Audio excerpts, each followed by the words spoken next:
Baik, bismillahirrahmanirrahim. Assalamualaikum warahmatullahi wabarakatuh. Selamat pagi anak-anak sekalian.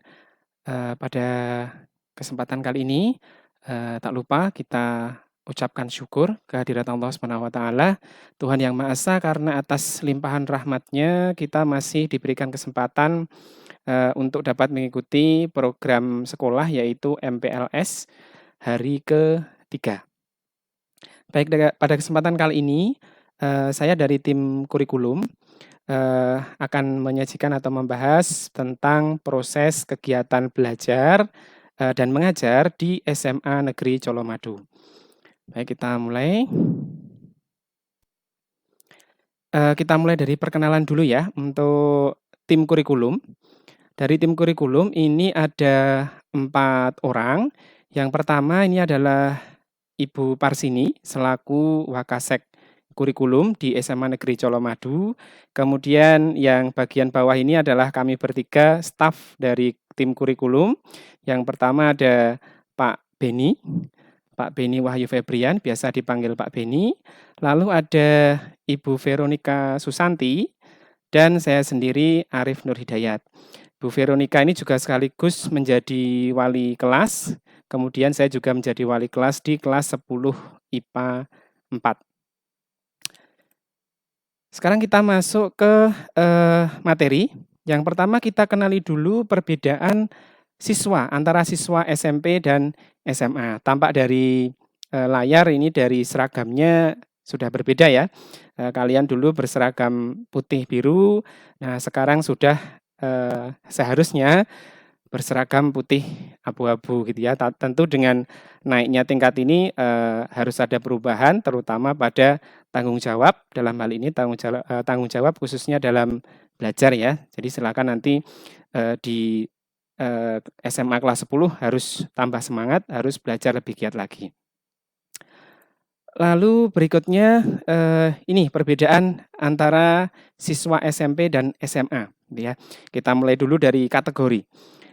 Secara teori, kategori anak SMP itu adalah kategori anak menuju remaja.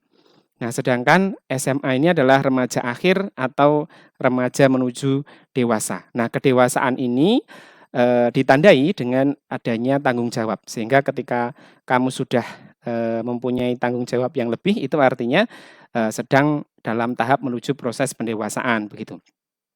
Lalu jumlah mata pelajaran. Di sini perbedaannya di SMA ini sudah ada penjurusan. Ya, kalau di SMP dulu mata pelajarannya masih umum, sedangkan di SMA ini sudah ada penjurusan yaitu IPA dan IPS, di mana pada jurusan IPA nanti ada mapel matematika peminatan, ada fisika, kimia, dan biologi. Sedangkan untuk mapel IPS itu ada mata pelajaran sejarah peminatan, lalu ada mapel geografi, ekonomi, dan sosiologi gitu ya.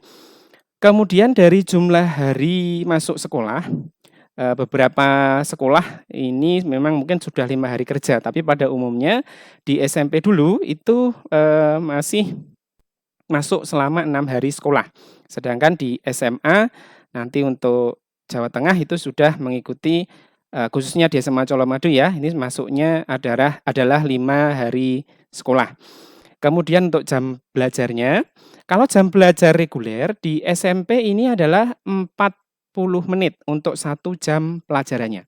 Sedangkan di SMA ini jam belajarnya lebih lama, yaitu selama 45 menit untuk 1 jam pelajaran. Kita lanjutkan ke struktur kurikulum, gitu ya. Di sini untuk struktur kurikulum yang pertama yang kita bahas untuk yang jurusan IPA terlebih dahulu. Pada struktur kurikulum K13 karena SMA Colomadu sudah menggunakan kurikulum 2013 yang sudah menggunakan revisi terbaru, maka di sini nanti ada 3 kelompok mapel ya, ada kelompok umum. Kita bahas dulu di sini yang kelompok umum. Meliputi pendidikan agama dan budi pekerti. Kemudian jumlah jamnya dalam 1 minggu ini adalah 3 jam pelajaran. lalu ada pendidikan Pancasila dan kewarganegaraan, ini 2 jam per minggu.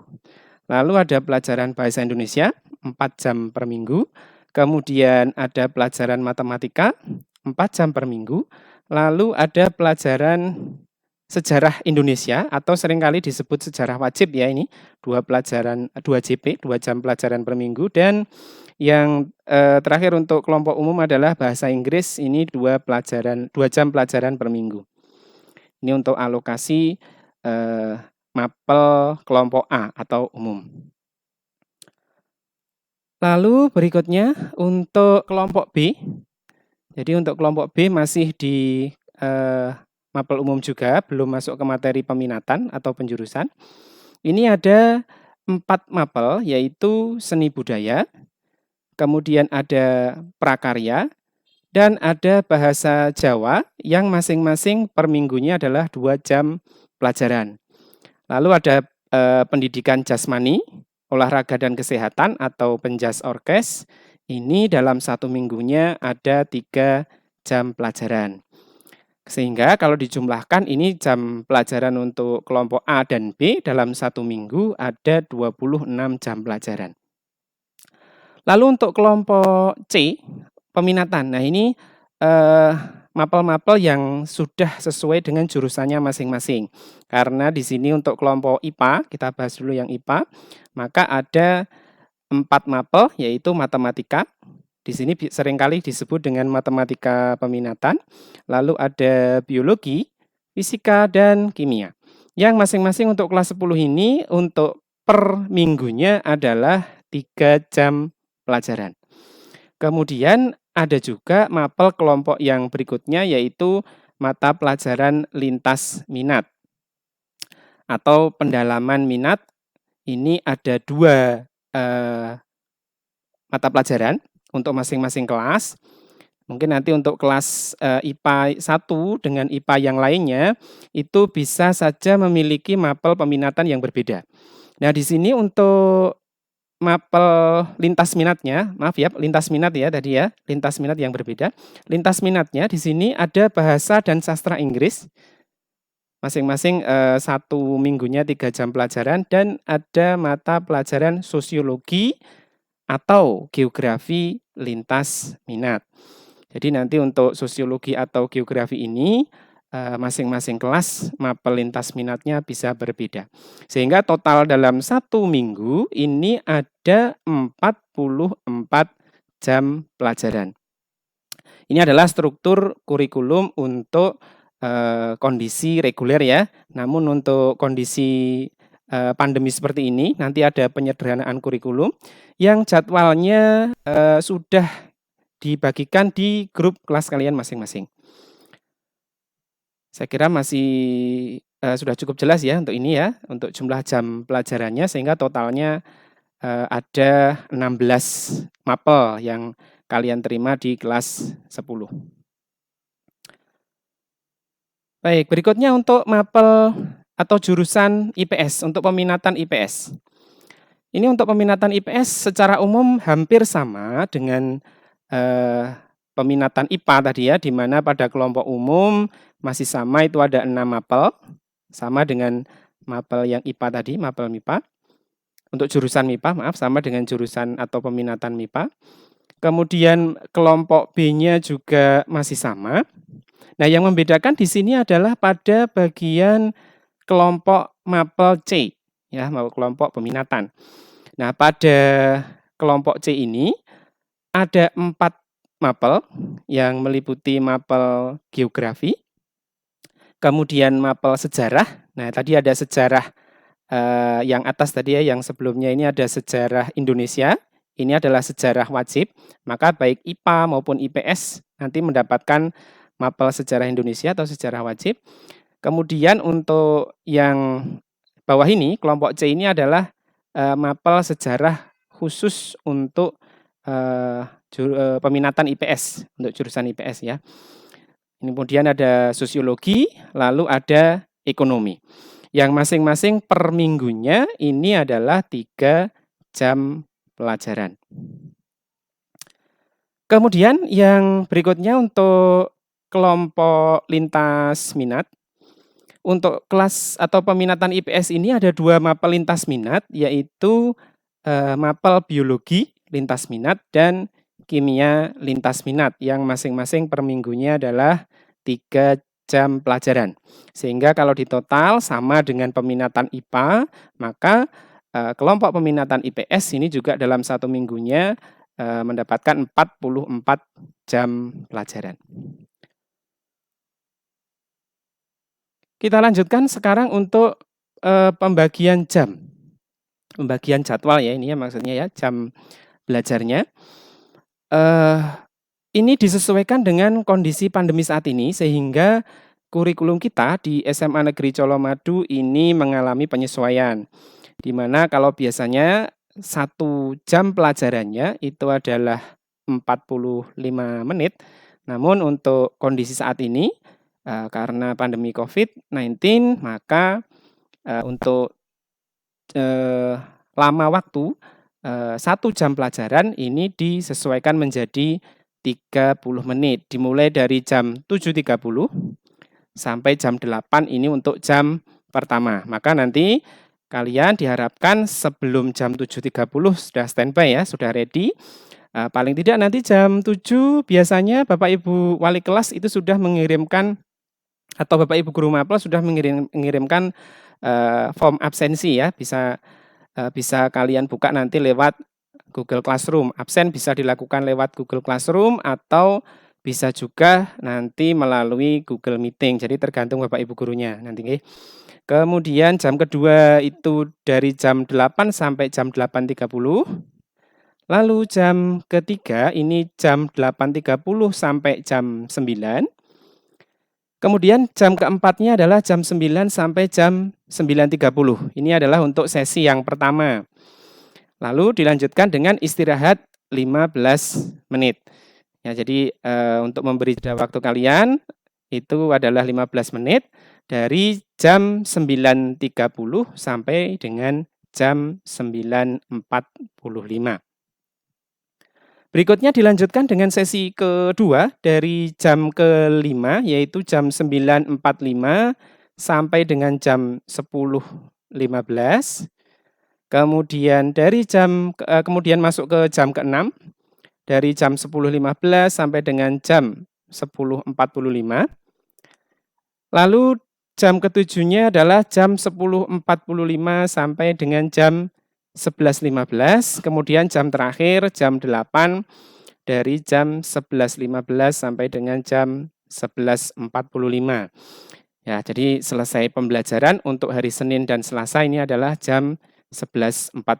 Diharapkan tidak sampai memasuki waktu zuhur ya, sehingga kalian bisa tidak terlambat dalam beribadah. Ya, jadi kita utamakan beribadah supaya kita utamakan jam beribadah sehingga ini jam 11.45 sudah selesai gitu ya. Kemudian untuk hari Rabu dan Kamis. Untuk kelas 10, Rabu dan Kamis ini hanya sampai jam ke-6. Perbedaan dengan hari Senin dan Selasa. Kalau dari Senin dan Selasa ini ada 8 jam pelajaran.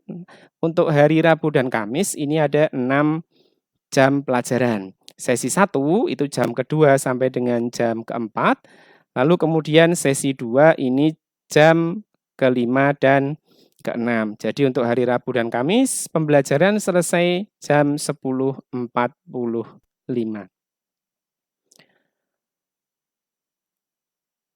Baik, kita memasuki hari Jumat.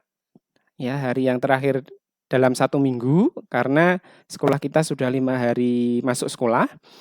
Untuk hari Jumat ini ada 4 JP atau 4 jam pelajaran.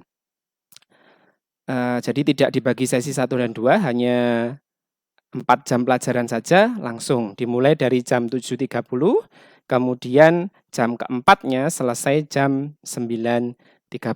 Nah, yang harus diperhatikan sekali lagi anak-anak, yang pertama sebelum mulai masuk ke jam pertama, tolong kalian sudah standby dulu. Ya, sudah bersih, sudah mandi, sudah sarapan, ya persiapan seperti sekolah biasa ya. Seperti sekolah pada hari biasa. Kemudian jam 7 sudah mulai masuk presensi. Seperti itu. Nanti jam 7.30 Bapak Ibu biasanya sudah memulai pembelajaran.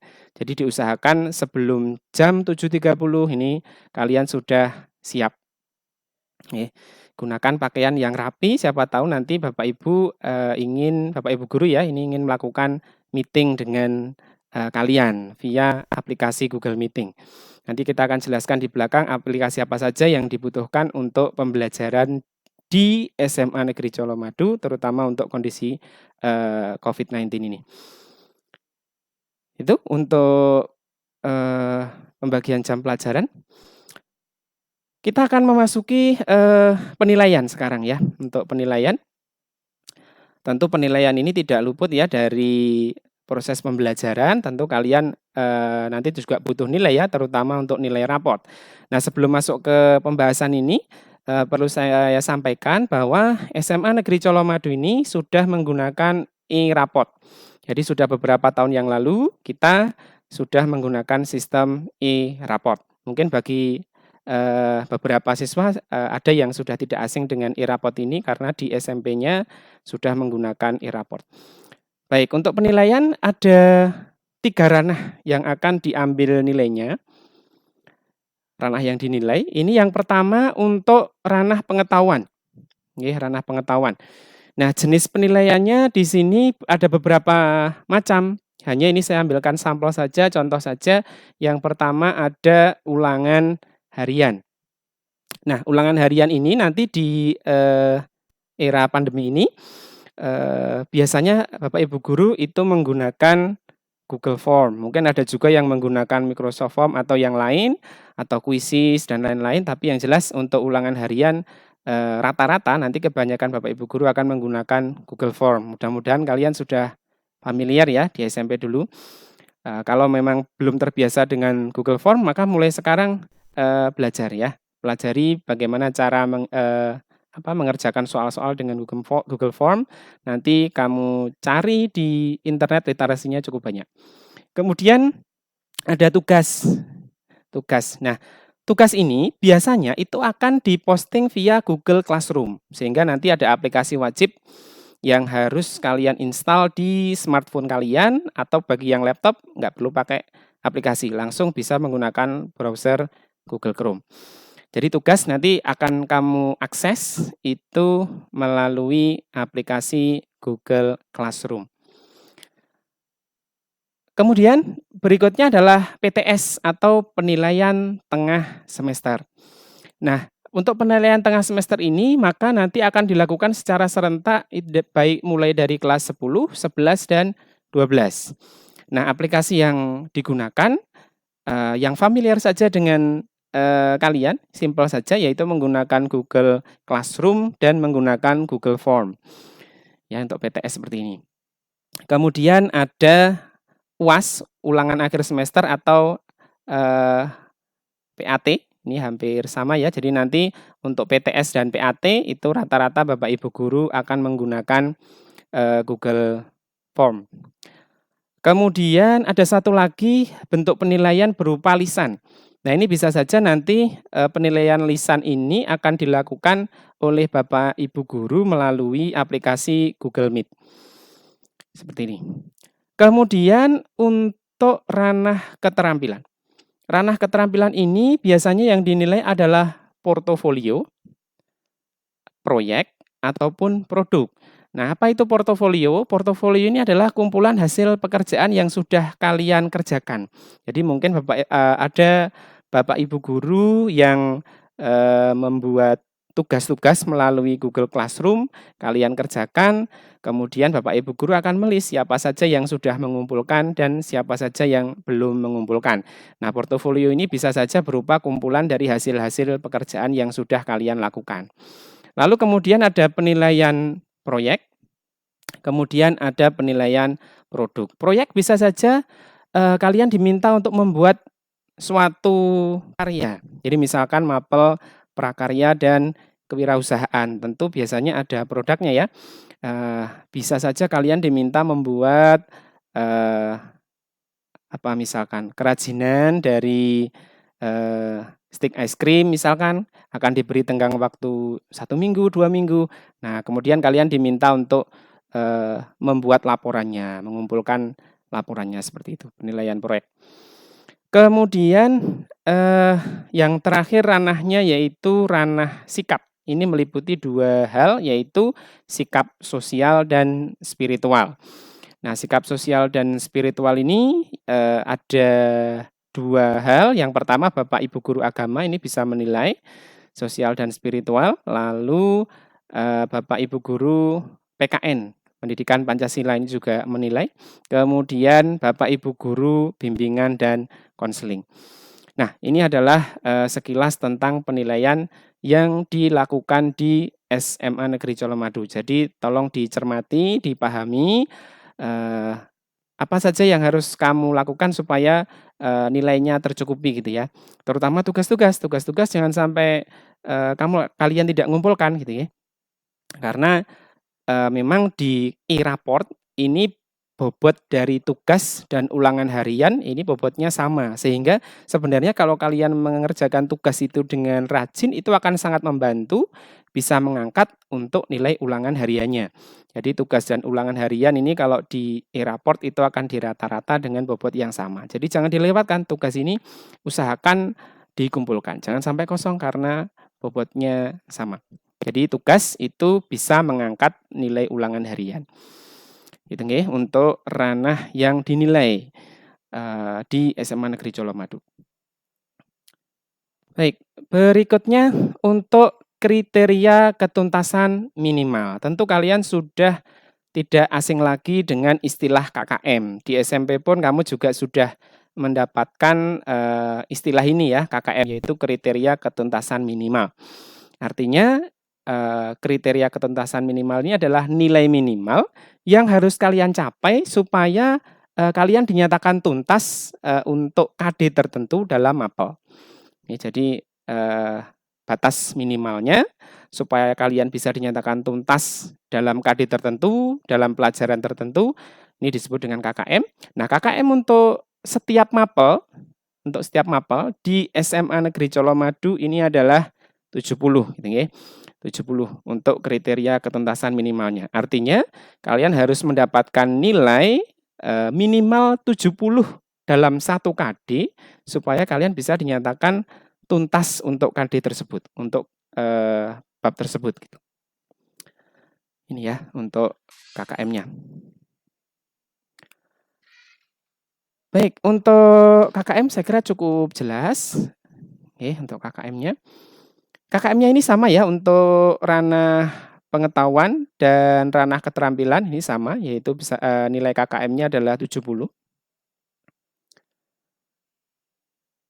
Nah, sekarang kita masuk ke kriteria kenaikan kelas. Nah, ini perlu kalian cermati supaya nanti tidak kaget di belakang di akhir tahun gitu nggih. Kriterianya akan saya bacakan. Kriteria kenaikan kelas peserta didik dari kelas 10 menuju ke kelas 11. Yang pertama, peserta didik harus menyelesaikan seluruh program pembelajaran di kelas yang bersangkutan. Nah, misalkan saya ambil contoh misalkan mapel fisika. Dalam 1 semester mapel fisika ini ada 6 kompetensi dasar. Tapi di era pandemi ini kita tidak diwajibkan untuk menyelesaikan seluruh KD, namun diupayakan untuk bisa selesai ya, tapi tidak diwajibkan untuk menyelesaikan semua KD. Ya, walaupun tidak diwajibkan menyelesaikan semua KD, tapi setiap peserta didik ini harus menyelesaikan seluruh program pembelajaran di kelas yang bersangkutan. Misalnya untuk era pandemi ini, KD kita yang sudah kita ajarkan baru sampai KD keempat, gitu nggih. Maka kalian harus tuntas dari KD 1 sampai dengan KD 4. Itu untuk semester ini. Seperti itu. Kemudian peserta didik dinyatakan naik ke kelas 11 apabila yang bersangkutan memiliki nilai tidak tuntas maksimal 2 mapel atau 2 mata pelajaran dari rata-rata semester 1 dan 2. Baik itu untuk ranah pengetahuan maupun untuk ranah keterampilan. Nah, jadi nanti nilai semester 1 dan nilai semester 2 ini akan kita rata-rata. Nah, bagi kalian yang nilainya rata-rata itu masih di bawah KKM dan jumlahnya yang di bawah KKM ini lebih dari 2, maka dinyatakan tidak bisa naik ke kelas berikutnya. Nah, sehingga untuk kalian yang naik kelas nanti harus tuntas maksimal. Jumlah yang tidak tuntas adalah untuk 2 mapel. Diambil dari rata-rata semester 1 dan 2.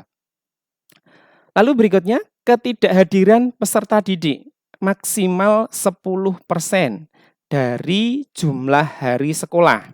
Dalam hal ini tanpa keterangan ya, yang alfa itu maksimal adalah 10% dari semester 1 dan semester 2. Kita ambil contoh misalkan, untuk tahun pelajaran ini, misalkan dalam 1 tahun pelajaran, baik semester 1 dan semester 2, ini ada 160 hari efektif. Maka maksimal alfa yang ada dalam 1 tahun pelajaran ini adalah 10% dari 160, yaitu 16 kali.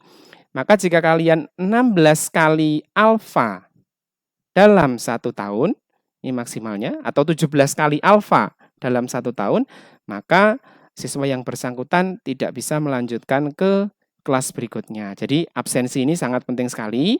Maka kalian kalau ada form absen atau baik itu lewat Google Meet atau lewat Google Classroom, itu tolong segera diisi ya, jangan ditunda-tunda untuk presensi atau melakukan absensi begitu. Jadi tolong diperhatikan. Jadi walaupun di masa pandemi kalian belajar dari rumah, tapi jumlah ketidakhadiran ini akan kita perhitungkan juga untuk kriteria kenaikan kelas nanti dari kelas 10 ke kelas 11. Kemudian untuk poin keempat, peserta didik memiliki nilai kepribadian. Kepribadian ini nilainya nanti kamu bisa lihat di raport, di e-raport kita nanti yang sudah dicetak itu minimal baik. Ya, jadi nilai kepribadiannya di sini supaya bisa naik dari kelas 10 ke kelas 11 maka minimal nilai kepribadiannya harus baik.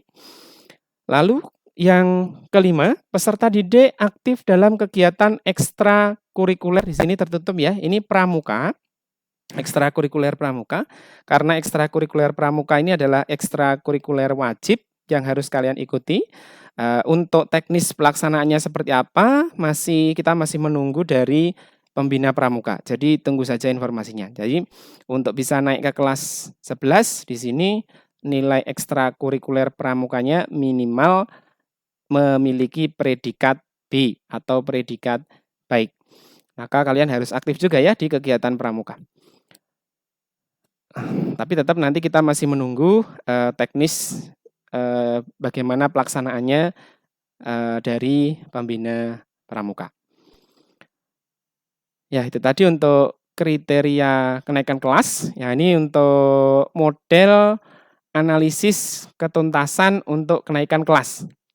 Ini contoh saja. Kita study case ya, study kasus nih. Misalkan contohnya di sini siswa X ini memiliki nilai bahasa Indonesia di semester 1, nilai pengetahuannya adalah 60. Lalu nilai keterampilannya adalah 65. Kemudian matematika ini nilai pengetahuannya 58, keterampilannya 65. Berikutnya untuk mapel penjas atau pendidikan jasmani, ini nilai pengetahuannya 64, keterampilannya 63. Ini adalah nilai untuk semester 1. Nah, sekarang kita lihat di semester 2, siswa tersebut, siswa X ini nilai pengetahuannya 60, kemudian nilai keterampilannya 65. Dengan demikian kita bisa peroleh rata untuk nilai bahasa Indonesia dari semester 1 pengetahuannya 60 dan 60, maka rata-ratanya adalah 60. Lalu untuk keterampilannya di sini 65 semester 2 juga sama 65, maka reratanya adalah 65. Kemudian untuk mapel matematika, di semester 1 58, kemudian pengetahuan di semester 2 adalah 65, lalu kita peroleh rerata 62. Nah, dengan demikian sudah ada nilai yang di bawah KKM ya, di bawah ketuntasan, ini 2 mapel berwarna merah. Lalu untuk mapel penjas atau pendidikan jasmani, ini semester 1 nilainya 64, pengetahuan di semester 2 adalah 70, lalu kita peroleh rata di akhir tahun itu 67. Nah, ini berikutnya untuk nilai keterampilannya, ini 63, kemudian ini 65, diperoleh rata 64. Nah, dari sini ada 3 mapel atau 3 mata pelajaran yang tidak tuntas. Maka dengan demikian siswa X ini dinyatakan tidak naik kelas. Nah, mengapa? Karena tidak memenuhi syarat poin kedua, yaitu peserta didik dinyatakan naik ke kelas 11 apabila yang bersangkutan memiliki nilai tidak tuntas maksimal 2 mata pelajaran. Nah, ini kamu perhatikan betul, terutama untuk ini ya, untuk poin yang tidak tuntas dan ketidakhadiran. Dicermati, Bapak Ibu Guru biasanya membuat presensi bisa melalui Google Classroom atau bisa menggunakan Google Meeting seperti ini. Maka kalian harus tepat waktu untuk presensi ya. Ini tadi untuk analisis ketuntasan. Nah, sekarang kita masuk ke model pembelajaran daring yang dilaksanakan di SMA Negeri Colomadu. Di SMA Negeri Colomadu kita menggunakan yang simpel saja. Jadi sebenarnya model pembelajaran daring ini ada banyak sekali. Ada yang menggunakan Schoology, ada yang menggunakan Moodle, ada yang menggunakan Microsoft Teams, dan lain-lain. Nah, di SMA Negeri Colomadu ini kita menggunakan fiturnya Google yang kalian tentu sudah familiar karena smartphone-nya rata-rata Android ya. Seperti ini, kita menggunakan Google Classroom yang pertama, mungkin sudah tidak asing bagi yang sering menggunakan Google Classroom di SMP. Jadi Google Classroom ini adalah termasuk LMS atau Learning Management System yang digunakan untuk mengadministrasikan materi maupun tugas yang diberikan oleh Bapak Ibu Guru kepada siswa. Lalu yang kedua, kita gunakan Google Meet. Kita gunakan fiturnya Google karena sangat mudah diintegrasikan dengan Google Classroom ya. Sehingga Google Meet ini digunakan Bapak Ibu Guru nanti untuk melakukan video conference. Jadi untuk melakukan meeting dengan kalian, maka biasanya Bapak Ibu Guru menggunakan Google Meet. Ada beberapa langkah nanti dalam menggunakan Google Meet. Bisa saja nanti link Google Meet-nya itu dimasukkan ke Google Classroom, ataupun nanti link Google Meet-nya akan di-share ke grup WhatsApp kelasnya masing-masing. Ya, untuk Google Meet. Nanti kalau kalian sudah mencoba, saya yakin bisa. Jadi kita bisa karena terbiasa gitu ya. Lalu berikutnya browser yang digunakan adalah Google Chrome. Jadi pastikan kalian sudah menginstal Google Chrome juga, karena biasanya pengalaman menggunakan aplikasi untuk soal, baik itu untuk kuis, tugas, itu akan lebih optimal jika kita menggunakan Google Chrome. Fitur kepunyaannya Google, karena kita integrasikan di sini nanti. Jadi jangan lupa kalian install juga Google Chrome di Android kalian.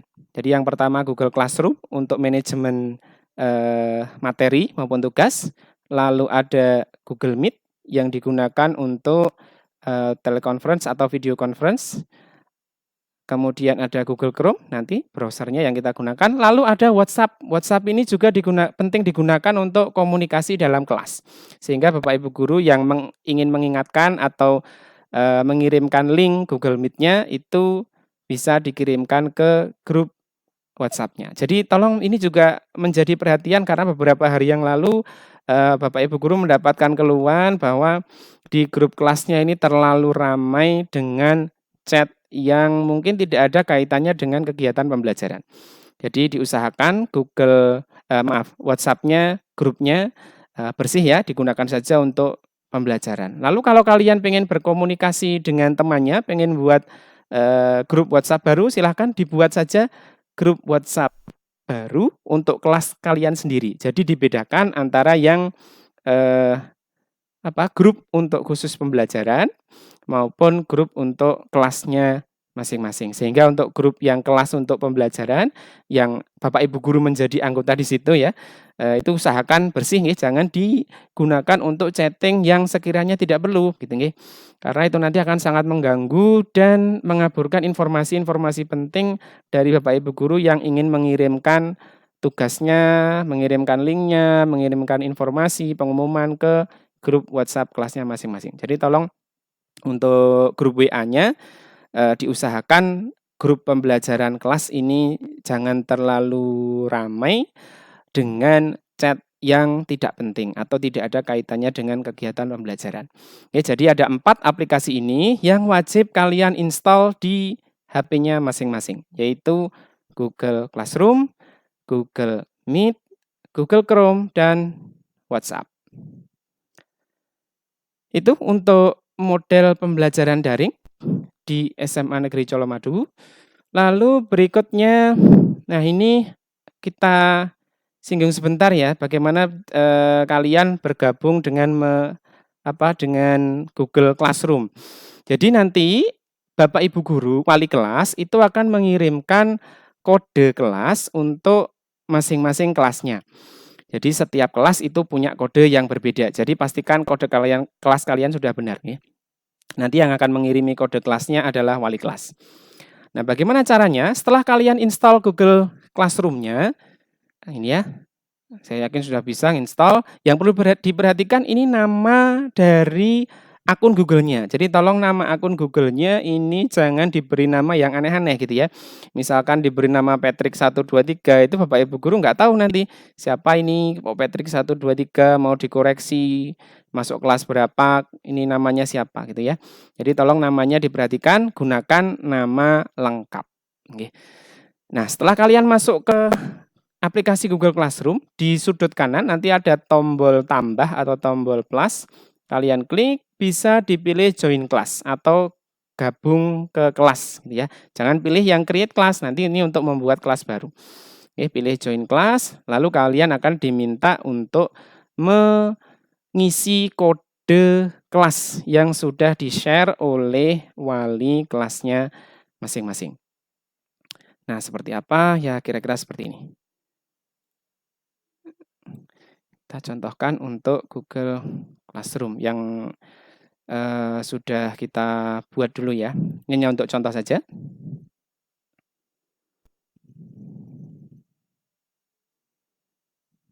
Nah, ini hanya untuk contoh saja. Ini untuk kelas tahun yang lalu ya. Ini contoh saja. Misalkan ini kelas 10 IPA 6 gitu ya. Ada beberapa fitur di sini menunya di bagian atas. Ada stream. Ini. Kemudian kalau di yang setelan bahasa Indonesia ini ada forum ya namanya forum. Kemudian ada classwork atau tugas kelas. Kemudian ada people atau anggota di sini nanti. Ini akun saya, gurunya saya, kemudian di sini student ini muridnya. Ini teman-teman kalian. Kemudian di sini nanti ada kolom grade untuk penilaian masing-masing siswa. Jadi tolong namanya dibuat nama yang lengkap dan sebenarnya ya, bukan nama panggilan ataupun nama yang aneh kamu ambilkan dari karakter apa gitu. Jangan sampai seperti itu. Jadi nanti ketika kalian mengakses, itu akseslah kalau Bapak Ibu guru mengirimkan tugas, nanti akses di classwork atau tugas kelas. Nah, apa saja yang dapat kalian temui di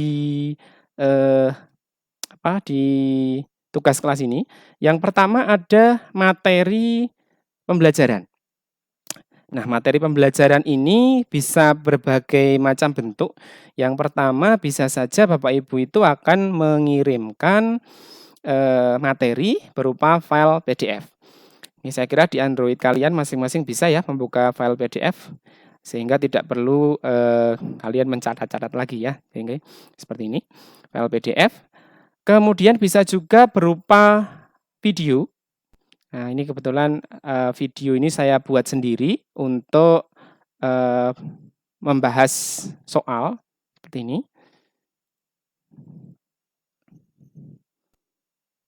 Ini untuk contoh saja, untuk pembahasan soal. Nah, seperti ini. Bisa saja videonya di-link-kan dengan YouTube. Nah, ini YouTube channel saya pribadi, nanti yang 10 IPA 1 sampai dengan 10 IPA 6, kita akan, gunakan YouTube ya untuk mengupload, video materi ataupun pembahasan-pembahasan soal yang mungkin, kita membutuhkan waktu yang lebih lama, begitu. Nah, nanti kalian bisa kontrol sendiri di device-nya masing-masing, bisa kalian atur sesuai dengan kebutuhan kalian.